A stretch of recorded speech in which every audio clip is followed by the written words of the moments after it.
The next talk is on antibodies. Are they biomarkers or guiding the autoinflammation? So happy to introduce Dr. Renuka, who's a close friend, and she's a director and chief pathologist at Chantry Diagnostic Laboratory, Bangalore. She's a chairperson for Immunology, Arthritis Research and Education Trust, Bangalore. She's a co-editor of Arthritis News, a newsletters by IIRT being circulated free of cost to all primary care doctors.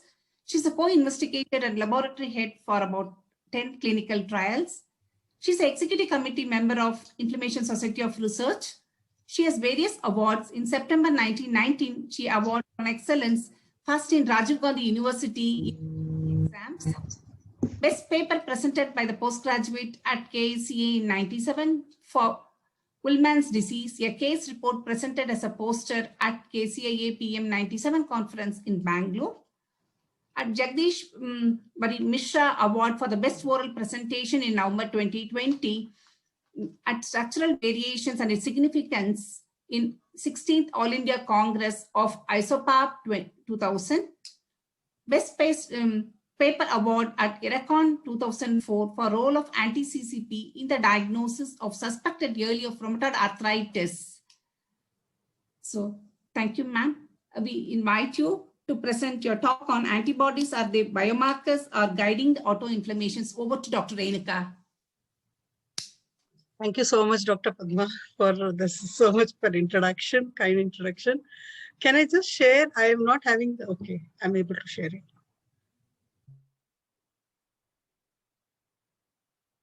This is the last of this session series, I suppose. And it was wonderful from yesterday to have all the sessions were very nice. As Dr. Kaveri said, the sessions are wonderful, and that has really made my work very easy because as far as pathogenesis is concerned, a lot of work is being done by our own people over here.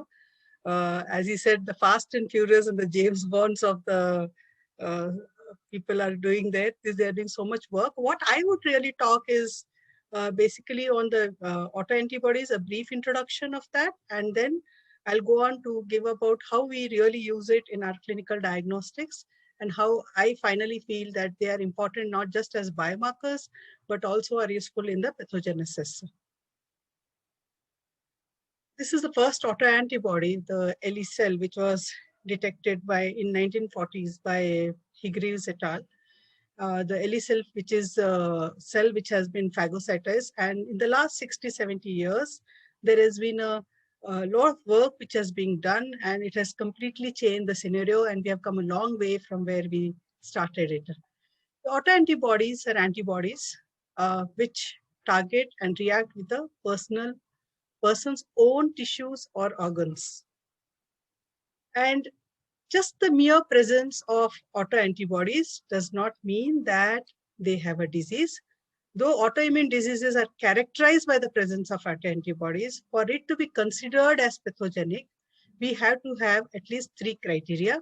That is presence of immune reaction specific for some self-antigens or self-tissues, evidence that a reaction is not secondary to tissue damage, which happens, but is of primary pathologic significance, and absence of another well-defined cause for disease. Why is it important? Is because autoantibodies can be present even in healthy individuals. And unless it is a pathology, it cannot be called as we do not attribute it as pathogenic autoimmunity. Because sometimes autoimmunes, such as natural autoantibodies, also give us protection. Only when there is a breakdown in that, because of either of excess of antigens or tolerance, that is when autoantibodies develop.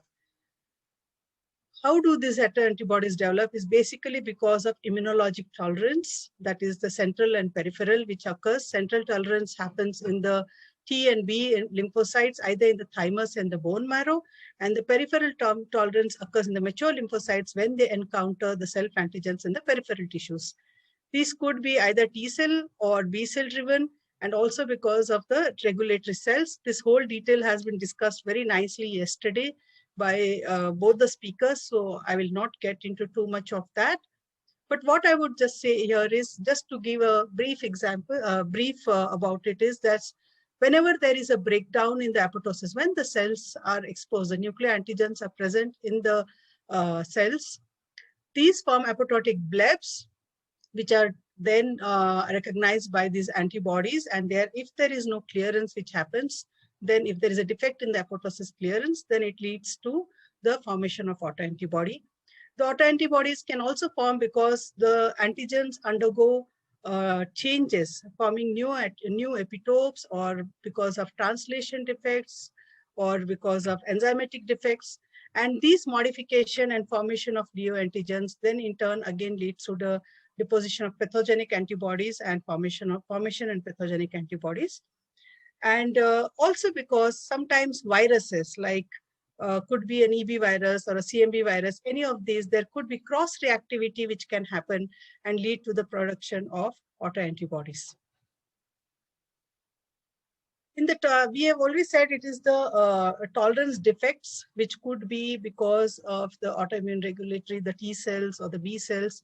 But it has also been found that the pattern recognition receptors, such as the toll-like receptors and nod-like receptor, B cell receptors, the presence of this is important for the escape of tolerance which has happened. And these toll-like receptors have been implicated not just in the initiation, but also in the pathogenesis of autoimmune response. The reason for development of autoimmune disease or the etiology could be multiple factors, and it is not a single factor. It could be because of the susceptibility genes. We know very well that there are a lot of these autoimmune disorders which have associated with various HLA alleles, and that it has been found to be common in relatives, siblings, and particularly twins of autoimmune disorders are known to be found to have higher incidence. Environmental factors, of course, there has to be multiple. It is not just the genes, because they do not have a very specific role over there, but it has environmental factors have in all the autoimmune disorders do play a role. So it could be infections. It could be because of drugs, such as like in SLE, we find drugs like hydralazine and so which cause SLE. Chemicals, tissue damage, something like just self-exposure to a sunlight itself can cause, the environmental trigger has to be there in a genetically susceptible individual. So there has to be a double hit or a multiple hit, because which can then cause a autoimmune production. And these are the causes of which is because of tolerance defects, as we have already discussed, which could be the clonal selection defects, downregulation of the T regulatory cells, inflammation in turn, which causes the release of this and causes tolerance defects because of the changes in the expression levels in tumor-associated antigens and aberrant locations, altered protein structures forming new epitopes such as post-translation, mutation, and cellular deaths, of course. With increase in inflammation, there are more antigens which are produced, more circulation, more spillage of this cytokines, which in turn again release the autoantibodies.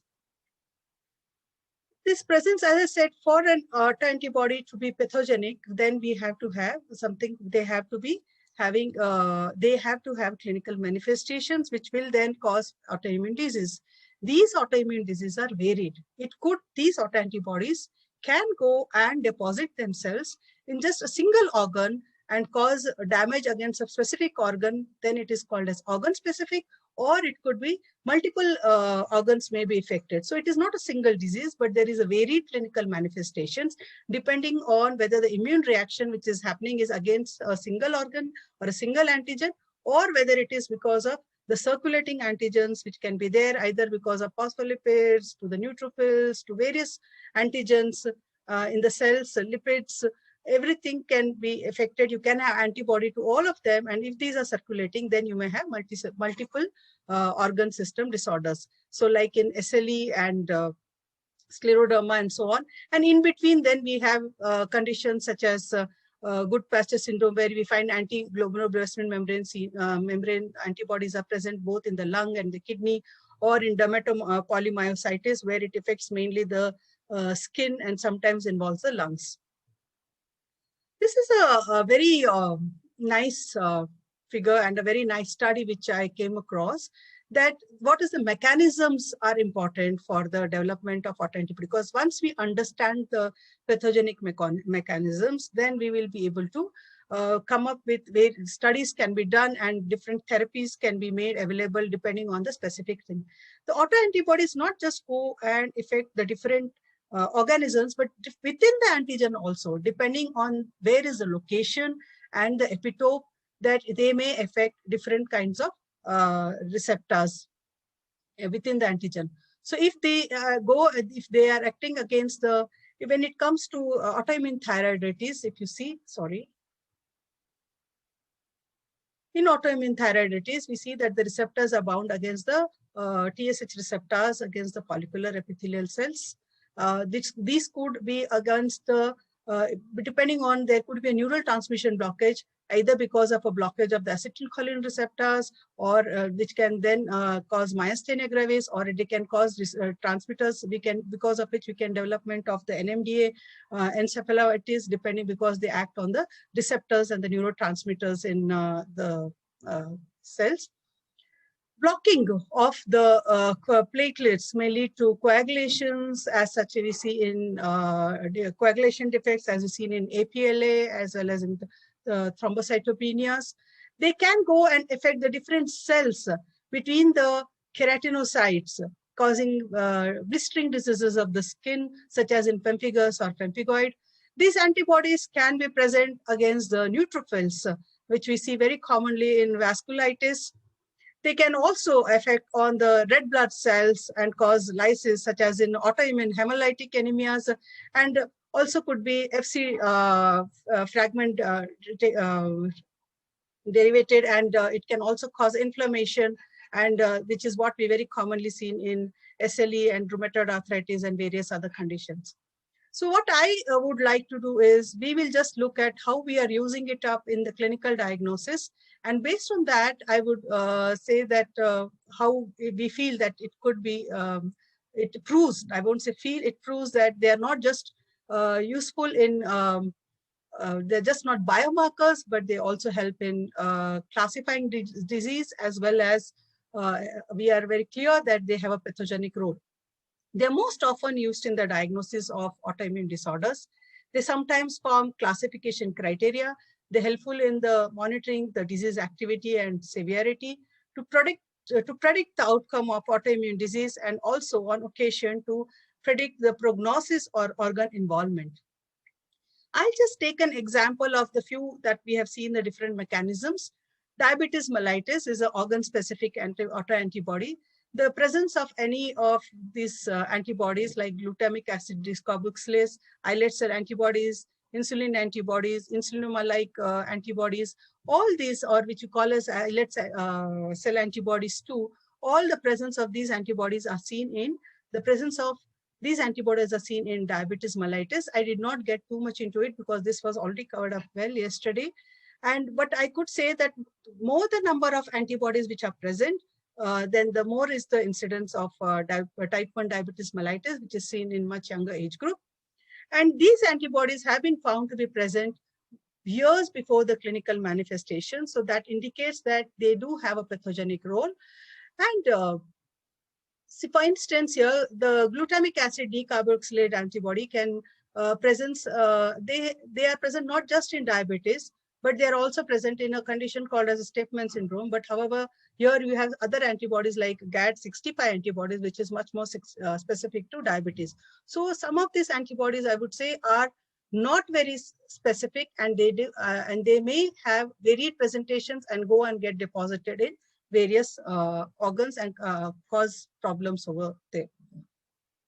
Now, another organ-specific antibody which I would like to just discuss as a pathologist would be autoimmune blistering diseases, like characterized by pathogenic autoantibodies for structural proteins which maintain the cell adhesion and cell matrix adhesions in the skin and mucous membranes.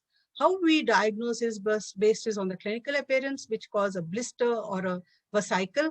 Then we look at the histopathology.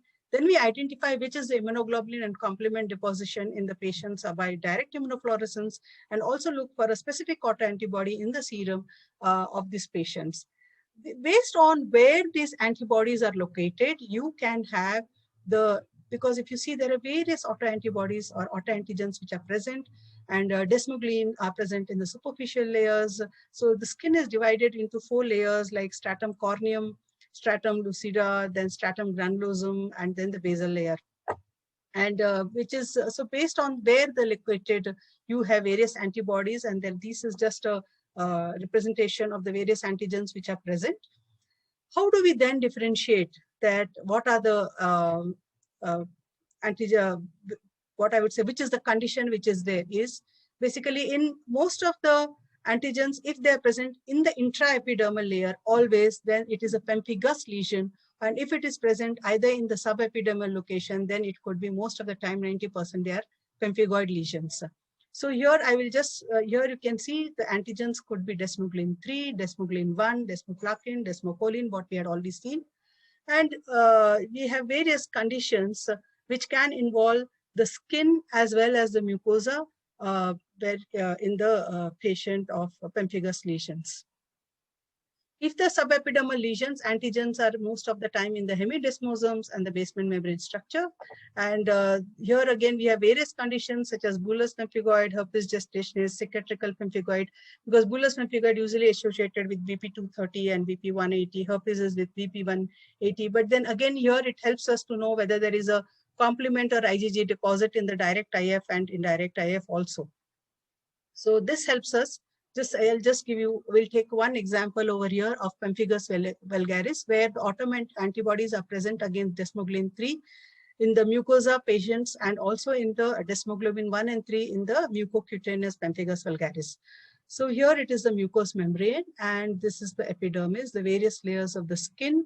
In pemphigus, what we see here is the autoantibodies of the antibodies, the cell adhesion molecule, which affects the against the desmoglein 3, and this causes the widening of the keratinoids, retraction, and adhesion is reduced amongst the cells, which then leads to separation of the mucosa. So when it comes to pemphigus foliaceus, usually it is mainly affecting only the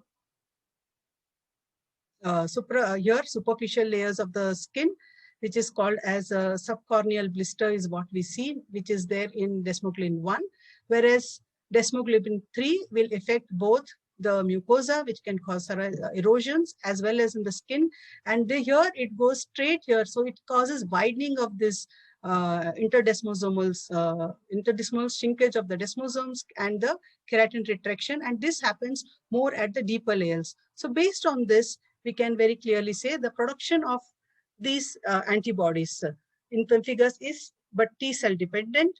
The level of IgG and Ig antibodies against correlate with the disease activity, but their pathogenic relevance is unknown, and IgG4 anti-antibodies in pemphigus are indicative of active disease, whereas IgG1 anti-antibodies are mainly found in remission.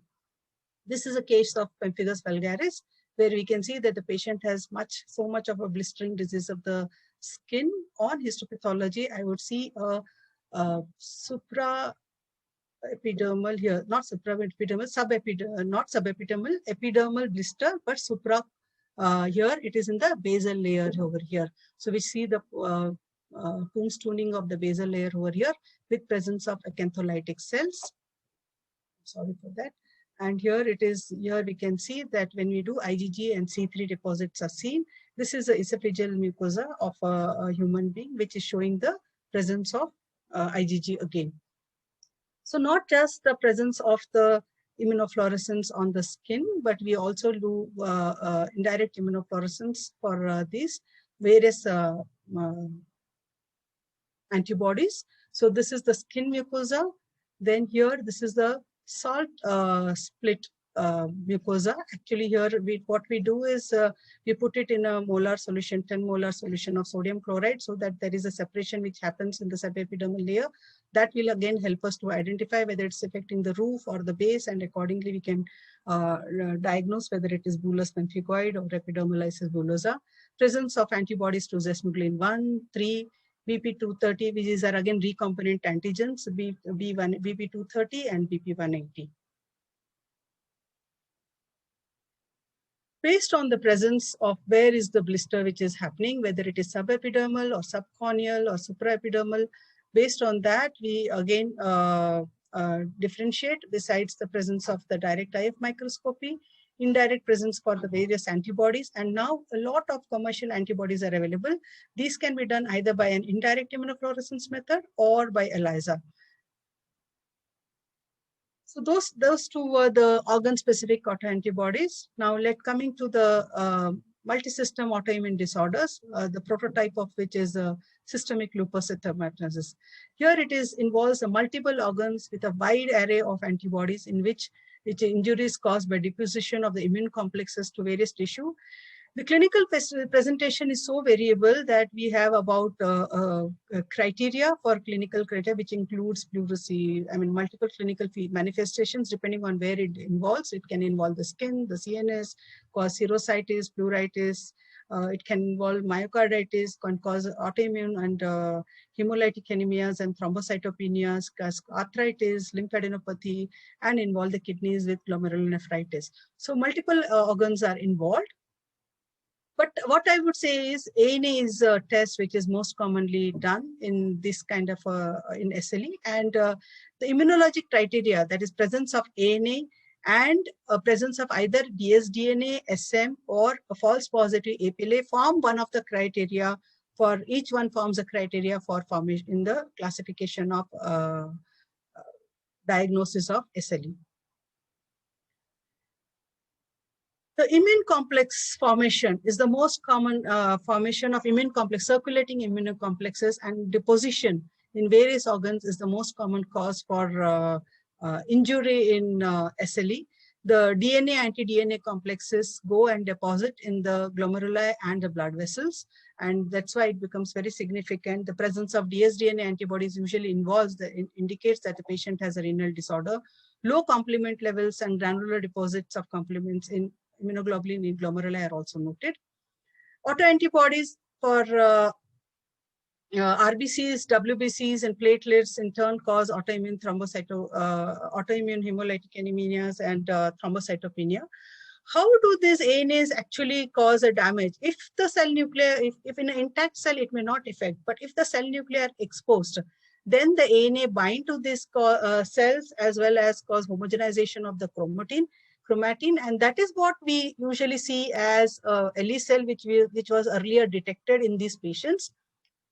ELISEL is not a test which is currently being used. It is an outdated test, and what we do is for the presence of the ANA is what we see.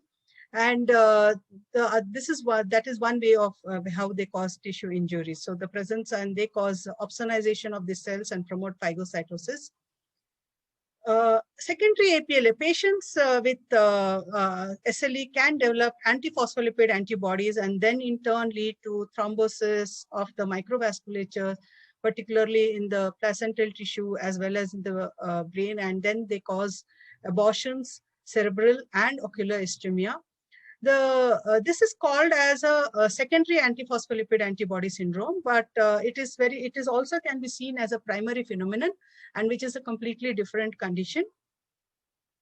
But presence of APLA is important. Detection of this earlier is important because we can actually treat these patients if at all they will have recurrent abortions, and stillbirths is common in SLE, as we are aware. And neuropsychiatric manifestations, antibodies react to the neurons or receptors for the neurotransmitters across the blood-brain membrane, and that's how they involve the CNS.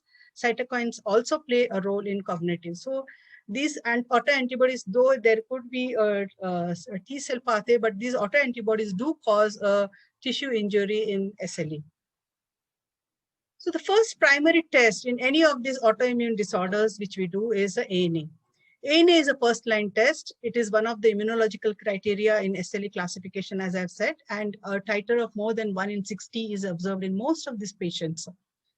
And though it is a very sensitive test, it is not very specific to SLE because it can be present in many other patients who have autoimmune conditions, including as well as in healthy individuals. That is why it cannot be used as a general screening assay for detection of these conditions. ANA is not a, sorry, ANA is not a single antibody.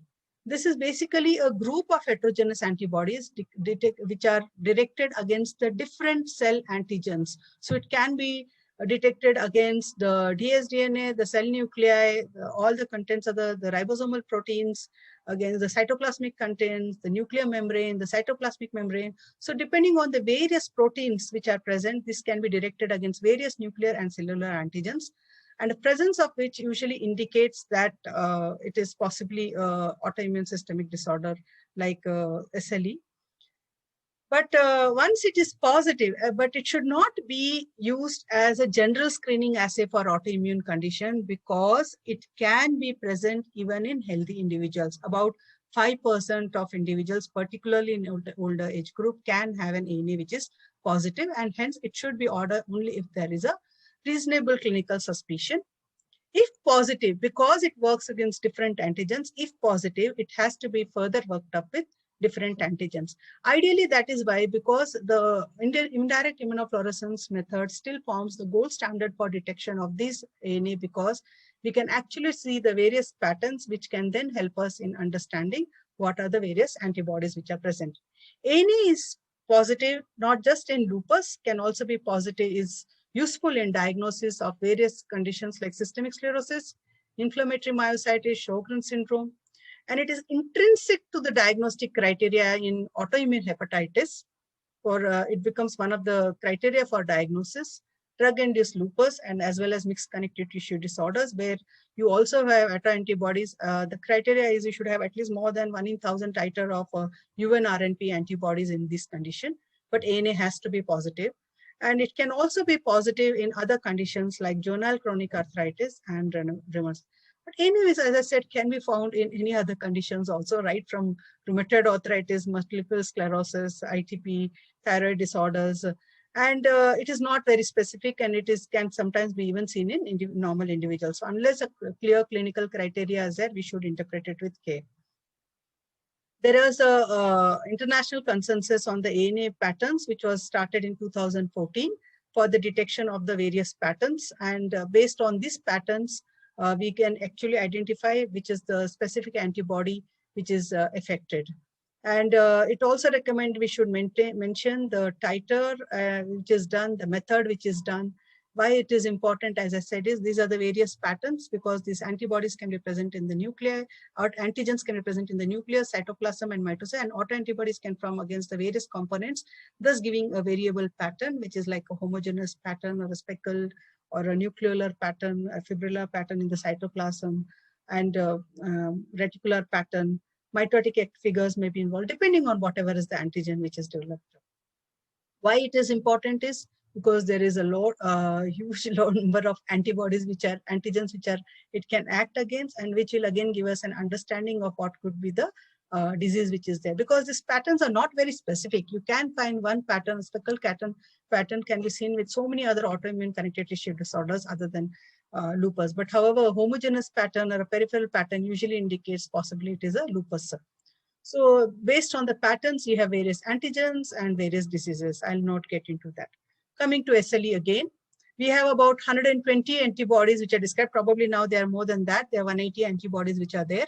And each one has a different role. The dsDNA antibody, which I said can indicate that the patient has nephritis. The SM antibodies, these are all specific antibodies to lupus, because ANA can be seen in so many other conditions. So once an ANA is positive, we do further profiling by multiplexing to know whether it is which is the specific antibody which is present. So these could be predictive. So they appear years before. It has been found that some antibodies to anti-SM, centromere P antibodies, cardiolipin are seen years before the disease has developed. That definitely indicates that they probably have some amount of pathogenic role. And dsDNA is usually associated with nephritis. Nucleosomes are also associated with nephritis. If a patient of SLE has SSS60, then we should start suspecting neonatal lupus, because these patients can be born with congenital heart blocks. Some of the antibodies, though it's not yet clear whether RNP70 and centromere P antibodies could be protective. And of course, dsDNA, SM, nucleosome are disease-specific antibodies. The other multi-system autoimmune disorder, which I just thought I'll bring into the thing, is the systemic sclerosis. Here it is usually affected, this is the pathogenesis. It is a autoimmune multi-system disorder with which causes vasculopathy, deposition of fibrin deposits in the extracellular matrix proteins, fibrosis of the skin and parenchymal tissue, along with autoimmunity, which is seen over here. And based on this again here, if you see, because we will see various patterns which we can see in the ANA in a systemic sclerosis patient. You could have a centromere pattern, which indicates possibly the patient has anti-centromere antibody. And if the patient has anti-centromere antibody, then indicates probably that the patient has a limited form of systemic sclerosis. Whereas if a patient has a nucleolar pattern, then it is usually associated with either SCL70, TH2, or U3NP, which indicates that this patient, SCL70 indicates the patient may have diffuse form. U3RNP usually indicates the patient also has pulmonary arterial hypertension and myositis overlap. Speckle patterns can, of course, be seen with RNA polymerase 3 antibody. These are very specific, which can lead to patient to have renal sclerosis. So once an antibody is positive by IFA, we also do a profiling to know the various antibodies, because specific monospecific autoantibodies can be done, which we usually use a immunoblot assay for them. Then also do ELISAs, which are available. And this enhances the serological diagnosis and prediction. It gives an indication of the organ involvement and also of the disease outcome. There was one nice study which is there, which shows that there are various antibodies which can have indicate whether the prognosis is better or worse. The anti-centromere antibodies, as I said, usually have a limited form of autoantibodies. Anti-centromere, PMSCL, UNRMB indicate that the patient has a milder course of the disease, where the presence of SCL70, TH7, RNA polymerase antibodies indicate that the patient has worse prognosis. Not just that, if you look at the skin involvement also, the patients with anti-centromere antibodies have limited cutaneous involvement, but whereas patients with polymerase 3, fibrillary U3 and SCL70 have diffuse cutaneous involvement. So if you see, these autoantibodies, they do not just indicate that the patient has a disease, they also indicate how much is the involvement of which organs are involved. They help us in differentiating the organs, which organs might be involved and how aggressive they should go with the therapy, though they do give an indication for treatment. Rheumatoid arthritis, I'll just touch upon it because one of the very common conditions, the diagnosis of rheumatoid arthritis is based on the ACR criteria. And though this is the ACR criteria is basically a classification criteria and not really a diagnostic criteria, but still, if you look at the classification criteria, about more than the score should be at least more than 6 for it to have a definitive diagnosis of arthritis. And if you look at it, the serological markers do become very important over here. Factor and citrullinated antibodies itself will give us a criteria of 5, and any of the involvement of the joints can become indicate that it is a patient of rheumatoid arthritis, or the presence of a increased ESR along with these antibodies and involvement of the joints gives an indication that the patient is. So we are able to detect very early in the course of the disease, so that that I'll just skip that because it's a repetition and more of clinical symptoms. So it indicates that the patient can be diagnosed early, treatment can be started early, and they do much better before they develop deformities. Rheumatoid factor was a test which was very commonly used, and this was also another one antibody which was detected way back in 1940 along with the ELISEL, which are present in about 75 to 85% of patients with rheumatoid arthritis. However, again, this is not a very specific test, and it can be seen in other conditions also. But presence of the antibody definitely, if a high titer, usually, though it is not a prognostic important, it does help in prognostication. A high titer indicates that possibly the patient may have a erosive arthritis. The antibody which is currently of interest in rheumatoid arthritis, many of them and being used commonly, is the anti-CCP antibody, because rheumatoid factor is not a very specific antibody, where an enzyme peptidyl arginine deaminase is responsible for the citrullination. So it causes a modification of the protein, which gets deposited at the site of inflammation in the joints. And the citrulated peptides have been found in the synovial tissues, and they have been synthesized for antigens for a diagnostic immunoassay. What happens over here, as I said, the PAD enzyme is the one which is the culprit over here, and the epitopes of the antigens are the targeted antigens are the arginine residues, which are converted to form citrulline, or also called as citrullination. They arise at the course of inflammation or apoptosis, which are processed by the antigen-presenting cells. And these which then are presented to the T cells. The T cells cause activation. They bind to this, they cause activation and proliferation of cell-mediated immunity against the citrulated antigens. And the B cells also are reactive to the are activated by the T cell, causing production of the anti-CCP antibodies, which are then used in the diagnosis of rheumatoid arthritis. So the anti-CCP is found much early in the course of the disease of rheumatoid arthritis, and even before the clinical manifestations are available, or very early arthritis, so that it is useful. It is not just that the presence of a high titer of antibodies is associated with development of erosive arthritis, and it helps in predicting who will have a more persistent course, and it decreases with remission induction and increases with disease. So it also helps in monitoring the disease to some extent, and it has a very important prognostic implication. Antibodies, in between, as I said, we'll take one other than the two. I have taken in two organ-specific and multi-system disorders. Then the in between are the rheumatoid arthritis and the conditions like ANCA, wherein you have antibodies which are located in specific areas. The other one is the ANCA, which is antibodies against the neutrophils which are present over here. These are seen by immunofluorescence, which we do. And depending on the pattern, we call them as a C-ANCA pattern or a P-ANCA pattern, because if it is in a condition called as granulomatosis with polyangiitis, which was earlier called as vaginous granulomatosis, you have antigens against the PR3 antigens. And in microscopic polyangiitis and Churg-Strauch syndrome and some of the glomerulonephritis, as well as inflammatory bowel disease, sometimes we may have a P-ANCA pattern, but MPO3 is the one which is more specific to the vasculitis, such as microscopic polyangiitis, because this pattern can also be seen because of the presence of other antibodies like lactoferrin, elastase, cathepsin, and has been found to be seen in conditions such as inflammatory bowel disease, autoimmune rheumatism. It also helps in the diagnosis sometimes of autoinflammatory bowel disease, besides the histopathology that we see in this condition, because that becomes, of course, a clinching for diagnosis. And autoimmune rheumatic disease and some forms of other forms of vasculitis, sometimes which are not so very aggressive. So what my message would be that autoantibodies cause, this is not just it is a biomarker, no doubt, but it also causes pathology through a wide variety of mechanisms.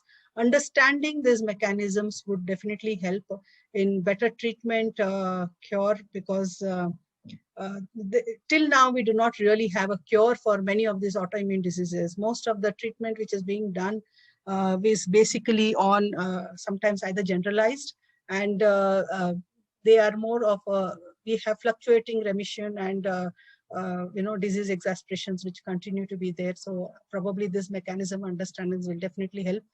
And we do not know the pathogenesis of all of the antibodies, and there is a huge number of antibodies which are present.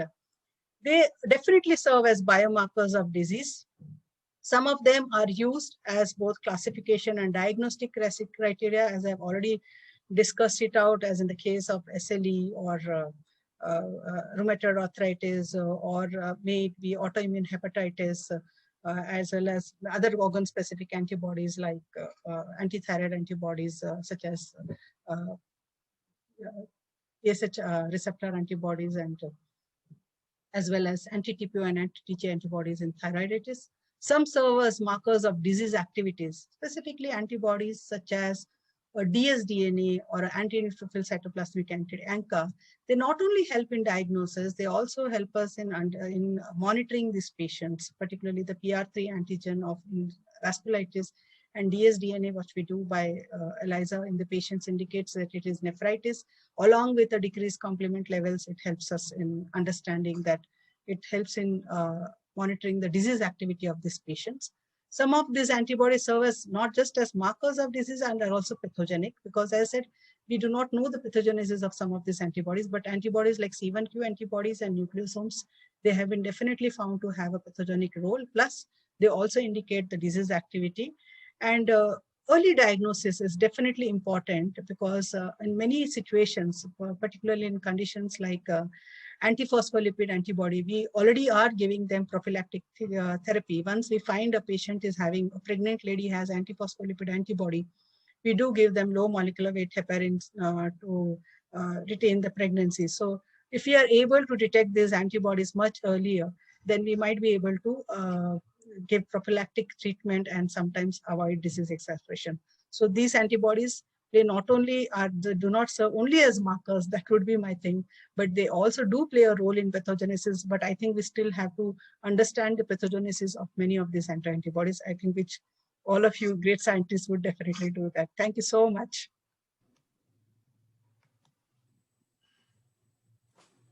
Thank you, Dr. Renuka, for the enlightening talk on autoantibodies and autoimmune diseases. Now the talk is open for the discussion. Ma'am, I have a question for you. See, following post-COVID, we are seeing more of positive autoantibodies. How do we interpret it and how significant it is? Many times when we repeat the titer, they disappear after a few weeks. I think titration will definitely help for these autoantibodies, because post-infection or any other, commonly we do find autoantibodies which are there. Unless all your other clinical scenario, but I know COVID has made us, because you do have arthritis and other problems which are there. To confuse yeah, but unless other criteria are also present, say, you know, I mean, specifically to that condition, I do not think, because maybe it is better to repeat and wait if the patient is giving a history of COVID infection prior to that. Would be my opinion, but probably Dr. Chandrasekhar might be able to give you a better guidance on that, actually. I mean, the transient autoantibodies do appear in most of the post-viral syndromes. So if you seriously consider that, it could be a post-viral syndrome, unless there is critical organ involvement. What we talk of is like a renal or ophthalmic, neurological. Then I think no interventions are required. A good wait and watch will help us. So it's best always to wait for 60 to 120 days for a repeat, because 120 days is a half-life. And if you really want to differentiate, you have to look for a higher specific, like IgM titers if you do. See, most of these transient autoantibodies are IgM rather than IgG. And that could help us to know whether it's a transient autoantibodies or a well-established antibodies, because IgG antibodies are usually going to stay for long, actually. Thank you. Yeah. But I think, yeah, you will have to wait, but sometimes it must be becoming very critical when it involves the renal. You can't ignore also, I suppose, you know, that is the challenge over there. Yeah, that something like renal involvement and all, I think you must be doing a balance of treatment, possibly giving both steroids as well as the wait and watch. Yeah. We don't go for a long-term immunosuppression at that time. So, like for example, if we think it's a lupus, we normally start with steroids, transit to an immunosuppressive of mycophenolate, etc. But that we don't do. We just give a steroid, wait for response. If things goes off, well, we discontinue. Otherwise, switch them to a permanent autoimmune disease. Thank you. Ma'am, there is a question in the chat box, if you can see. Please still, yeah. Where is it? Yeah. Okay. Dr. Padma Shastri, can I read it out, ma'am? Yeah. Yeah, please. She is asking, will complete vaccination protect individual in an event of third wave? With our experience in second wave, first in older people and second wave more common in second wave, how should we prepare for the third wave? I think, see, most of them, oh, this is for me or for Dr. Chandrasekhar? I think Dr. Chandrasekhar. most of them will be protected, I suppose. But yeah, there would be some who would escape it. I think Dr. Chandrasekhar will tell that, yeah, better. No, see, actually the vaccine efficiency, we keep it somewhere between 70 to 85%, depending on the different preparations. And as all of us know, that virus is something which keeps switching its epitope. So that being the case, vaccination to A strain may not be always protective against the B strain or a Delta strain. That's one of the major challenge that we have.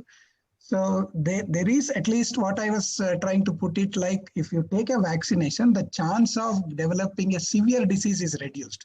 Pre-sensitization of either immune system for a purpose can at least guide the immune system to have a little more organized response against the virus. So that's how the vaccination can reduce the impact of third virus, but may not completely block or prevent the spread of the third virus. So that's why we need to look into all the preventive steps like social distance, mask, etc. The only one concern that all of us have is that if there is a immunomodulator or immunosuppressed individuals, so there we are looking for a third dose, maybe a booster dose after 6 months or 1 year. And also high-risk groups, especially healthcare workers, there is a talk that since we are all vaccinated 6 to 8 months back, there is a need for a revaccination. I think some work is going on in that area that should we revaccinate them, especially the people who have a high-risk group for a second, third vaccine. So, I mean, these are the strategies that are thought of, but at least vaccination prevents a significantly reduced impact of the virus infections. Yes, sir. Already have workers in other countries. Some of my friends have received the booster dose in US. I have a query Yes, also. yes, Will the level of the spike antibodies also indicate who should take a vaccination? Like in the case of anti-HBs and all, where we say, okay, the cutoff is 10 and above. I mean, if it's more than 100, we usually avoid vaccination. Do you think will that help us in deciding whether we should go for a booster dose, or should we just do the test for anti-spike antibodies and decide whether we should go for booster dose or not? The current literature, especially whatever the FDA has sent the guidelines, it says that doing the anti-spike antibody may not really give us a clear picture whether they are adequately protected or not adequately protected. And it's been advised not to use that as one of the tools to judge about the vaccination efficiency. That's possibly because it's too early to comment on that? Yeah, that's right. That's right. That's where we stand. Because it's too early, yeah. Exactly. We do not have much. Probably the studies should give some info. Anybody else has some information, newer information, would love to have it shared. Actually. Especially, I think Dr. Kaveri is also here. So if something new.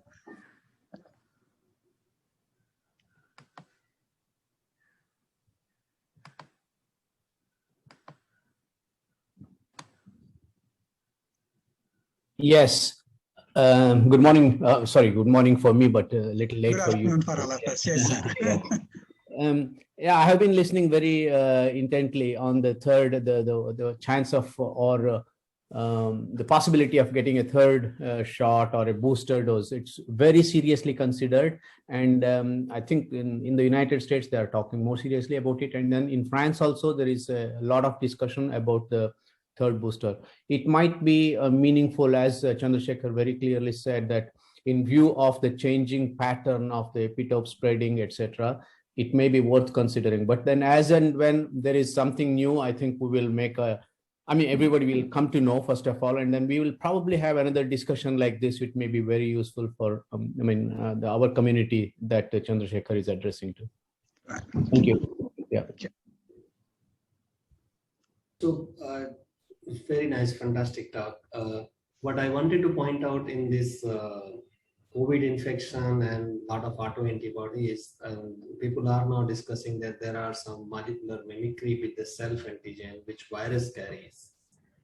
So when virus is carrying some kind of mimicry, and then you're bound to have some kind of autoantibody, and that can be transient or that can exacerbate depending on the infection and the person who are infected. So I think that also we need to look into it. Girdhari, in as much I know a lot of Michael Wollstone's work and a lot of work regarding the molecular mimicry and autoimmunity, meaning the shared antigens between external pathogens, no matter whether it's a virus or Klebsiella or many other bacteria, etc. Has there been, this is my ignorance, so you must forgive me, has there been any report of so far a molecular mimicry between coronavirus, the COVID virus, and any self-antigen? Has it been demonstrated? this is something that I have missed. No, so what people have recently figured out using bioinformatics approach, there are some peptide sequences which matches with the protein, with the self protein, and experimentally it has not been proved, but they have actually bioinformatically defined that there are patches of peptides which are actually having in common between the viral protein and protein. That is conceivable. I think that's Right. conceivable. That okay. So that's how people have defined some of antigen like cardiolipin and some of those antigen. That's how virus is respond more severely to those patients. Yes. Thanks. Clinically, we have seen patients showing positive autoantibodies.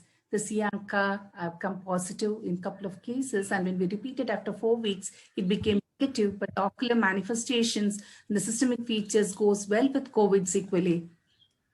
So from the clinical perspective, the appearance of ANCA, the anti-neutrophil antibody, is little different from what we see with other autoantibodies. There are pre-existing anti-neutrophil antibodies and anti-MPO antibodies in the normal natural circulation in a very low titer. And I mean, it is been shown to be enhanced sometime in the viral as well as some of the bacterial infection as a protective mechanisms. Whether it gets extended is something which we are always confused about it, actually, because you see ANCA in tuberculosis, you see ANCA positivity without any clinical implication in leprosy, and you see in few of the other viral infections too.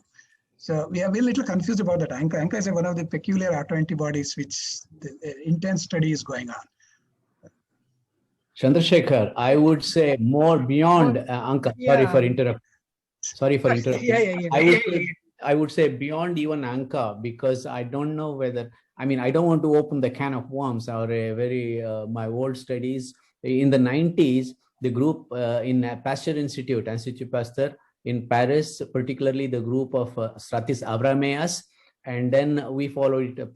Avrameas showed very beautifully the presence of natural polyreactive antibodies, the self-reactive antibodies, autoantibodies, in a range of different species of mice and animals, etc. We went on to show in human beings how you can find practically in almost, if I bleed you, Chandrasekhar, today, I can certainly find autoantibodies to a wide range of self-antigens. They are not necessarily pathogenic, they are regulated. And this made us think a lot. And then we published a series of papers in the early 90s, and that's when we were also working on IVIG. In IVIG, you find them too, you see? Yes. So the very story of natural autoantibodies, as you pointed, ANCA, particularly ANCA, but then a wide range of antibodies, is a very different and fascinating story. Maybe we'll make that as a topic for some other day.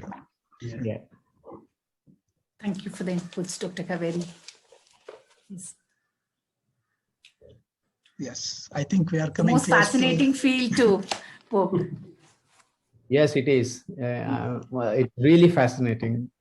And it is also kind of slightly philosophical, because where is the limit between the self and non-self? If every healthy individual has a self autoreactive antibodies, then what is the limit? What are the features of really pathogenic autoantibodies? As Renuka just now mentioned, and there are some autoantibodies that you don't know whether they're, you said that very clearly.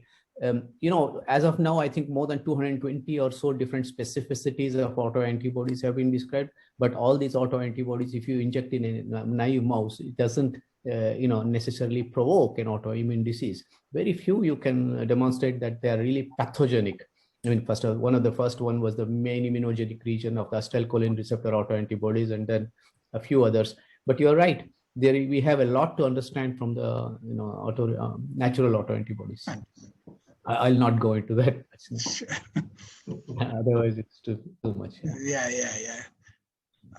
I think we are coming close to lunchtime here and breakfast time for you, I think. Yes, coffee time, second coffee. Yes.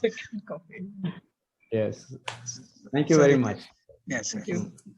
If there is not any more questions, I request the President to give a final. We had a wonderful talks and discussion, and I'm sure it will enrich the knowledge of everybody and will provide insight into the pathogenesis of many diseases. we look forward for the next fourth sessions for the immunology, which is lecture series which we have planned, and that will be after 2 months, isn't it? Yes, sir. Yeah. And shortly, all of you will receive the book. Printed. The inflammation, maybe a weekend we should have that. Nice. Thank you. Thank Have you. a nice day. Thank you. I think we conclude that. I thank everyone, including speakers as well as the backend support. Thank you very much. I think we can close this. Thank you Yes, very sir. much. Thank you. Yeah, it's just wonderful. Thank you all. Yes. Bye-bye.